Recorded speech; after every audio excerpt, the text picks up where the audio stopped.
शिवरायांच्या 12 किल्ल्यांचा युनेस्कोच्या यादीमध्ये समावेश, 11 महाराष्ट्रामधील तर तमिळनाडूमधल्या एका किल्ल्याचा समावेश आहे। मुख्यमंत्री देवेंद्र फडणवीसांनी ही माहिती दिली। केंद्राच्या अखत्यारीमध्ये येणाऱ्या गड किल्ल्यांच्या संवर्धनासाठी राज्य सरकारचं केंद्राच्या पुरातत्व विभागाला पत्र। या गड किल्ल्यांच्या संवर्धनाची राज्य सरकारला परवानगी मिळावी अशी पत्राच्या माध्यमातून मागणी। किल्ल्यांचा युनेस्कोच्या जागतिक वारसा स्थळांच्या यादीमध्ये समावेश, मुख्यमंत्री फडणवीसांनी मोदींचे आभार मानले। यावेळेला फडणवीसांकडून भारतीय पुरातत्व सर्वेक्षण आणि संस्कृती मंत्रालयाच्या मदतीचा उल्लेख। जागतिक वारसा दर्जा दिला म्हणून युनेस्को सारख्या संस्थांना गृहीत धरू नका, राज ठाकरे यांची एक्स पोस्ट। तर जात धर्म न बघता आता तरी गड किल्ल्यांवरचे अनधिकृत बांधकामं पाडून टाका, राज ठाकरे यांचं आवाहन। शिवरायांचे किल्ले जागतिक वारसा ठरल्याचा भाजपकडून जल्लोष, दादरच्या शिवाजी पार्कमध्ये शिवरायांच्या पुतळ्याला अभिवादन। भाजपकडून उद्या दुपारी 12 वाजता मुंबईमध्ये सर्वत्र शिव आरतीचं आयोजन।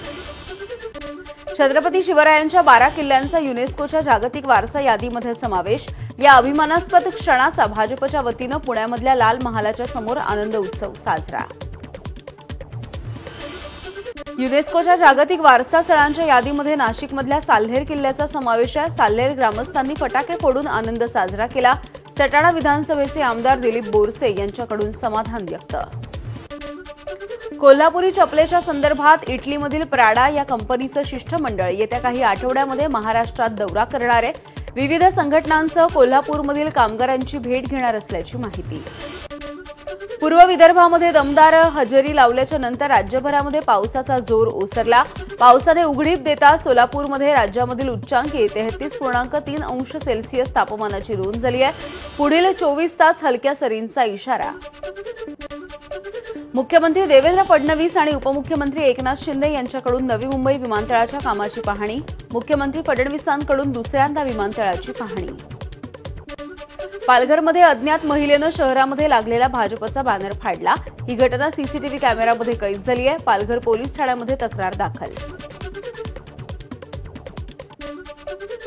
मीरा भाईंदरमध्ये ड्रग्ज विक्रेत्यांचं पोलिसांच्या समोर मोठं आव्हान। काशीमीरा हाटकेशमध्ये ब्लड 107 या गँगचा उच्छाद। हाटकेश आणि काशीगाव परिसरामध्ये ड्रग्ज विक्रीचं जाळं। एका युवकानं 40 पुड्यांसह ड्रग्ज पेडलरला पकडलं, पण पोलिसांनी सोडल्याची माहिती। ड्रग्ज पेडलरच्या सोबत अस्तरीतले निखारे शोधण्याचं पोलिसांना आव्हान। ब्लड 107 या गँगकडून हाटकेश भागामध्ये नशेचा प्रचारही सुरू आहे। ब्लड 107 या गँग भिंतीवरती चित्र काढून राजरोसपणे तरुणांना आकर्षित करतेय। नालासोपाऱ्यामध्ये सराईत गुन्हेगारांनी तलवारीनं केक कापलाय वाढदिवसाचा। हा व्हिडिओ सोशल मीडियावरती व्हायरल करून दहशत माजवण्याचा प्रयत्न। पोलिसांनी कारवाई करत 2 जणांना बेड्या ठोकल्या। ऑइल व्यवसाय सुरू करण्याचा आमिष दाखवत फेसबुक फ्रेंड महिलेकडून जव्हारच्या कृषी अधिकाऱ्याला 55 लाख रुपयांचा गंडा। फसवणूक झाल्यामुळे कर्ज कसं फेडायचं या विवंचनेमधून कृषी अधिकाऱ्याची आत्महत्या। मुंबईमध्ये टिंडर या सोशल मीडिया ॲपच्या माध्यमातून तरुणाची फसवणूक करत मारहाण करण्यात आली। पीडित तरुणानं दिलेल्या तक्रारीवरून मुख्य आरोपीसह इतर 4 जणांना अटक। मध्य रेल्वे मार्गावरती रविवारी विद्याविहार ते ठाणे स्थानकाच्या दरम्यान मेगा ब्लॉक। 5व्या आणि 6व्या मार्गिकेवरती सकाळी 8 ते दुपारी 1:30 वाजेपर्यंत ब्लॉक आहे। त्यामुळे लांब पल्ल्याच्या गाड्या 10 ते 15 मिनिटं उशिरानं धावणार आहेत।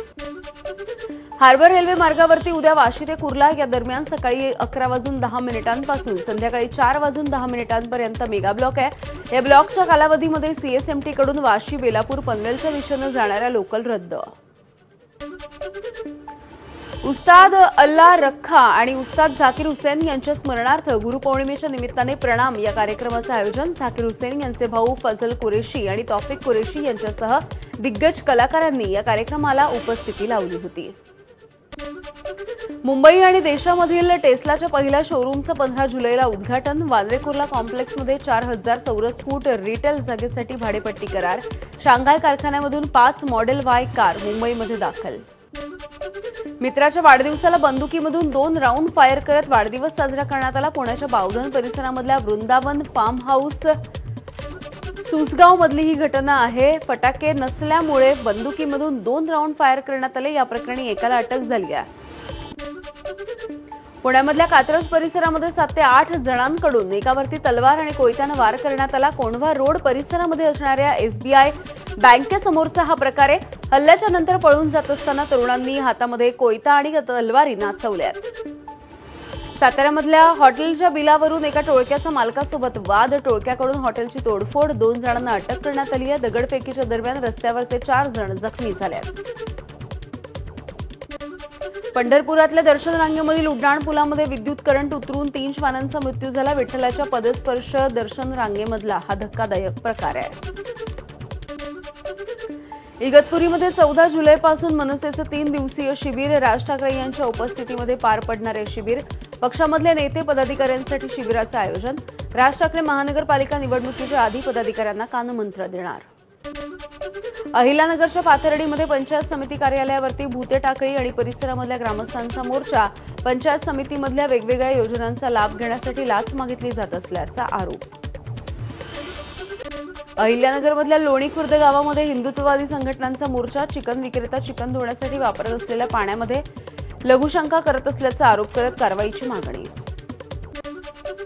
नाशिकच्या आदिवासी आयुक्तालयाच्या बाहेर बिऱ्हाड आंदोलन कायम. वर्ग 3 आणि 4च्या रोजंदारी कर्मचाऱ्यांना शासकीय सेवेमध्ये कायमस्वरूपी सामावून घ्या अशा मागण्यांसाठी आंदोलन करण्यात आलं. नाशिकच्या निरीक्षण गृहामधून अल्पवयीन मुलगी बेपत्ता होऊन 15 दिवस उलटलेत. मात्र अद्यापही या मुलीचा शोध लागलेला नाहीये. निरीक्षण गृहाच्या पदाधिकाऱ्यांकडून पोलीस तपासावरती आता अंगुली निर्देश करण्यात आला. धुळ्यामधल्या शासकीय गुलमोहर विश्रामगृहामध्ये 1,84,00,000 रुपयांची रोकड मिळाल्याचं प्रकरण. अनिल गोटे यांनी जिल्हा न्यायालयामध्ये धाव घेतल्याच्या नंतर न्यायालयाच्या आदेशावरून दखलपात्र गुन्हा दाखल करण्यात आलाय. नंदुरबारमधून मोटरसायकल चोरी करणाऱ्या टोळीला अटक. शासकीय कार्यालय आणि गजबजलेल्या परिसरामधून मोटरसायकल चोरी करायचे. या दोघांकडून 8 मोटरसायकल आणि 1 रिक्षा सुद्धा जप्त करण्यात आली. छत्रपती संभाजीनगरच्या फुलंब्री तालुक्यामधल्या सावंगीमध्ये समृद्धी महामार्गाच्या टोलनाक्यावरती गोळीबार झालाय. एका टोलनाका कर्मचाऱ्याच्या पोटामध्ये गोळी लागलेली आहे आणि 2 कर्मचाऱ्यांमध्ये झालेल्या वादामधून हा गोळीबार झाल्याची माहिती आहे.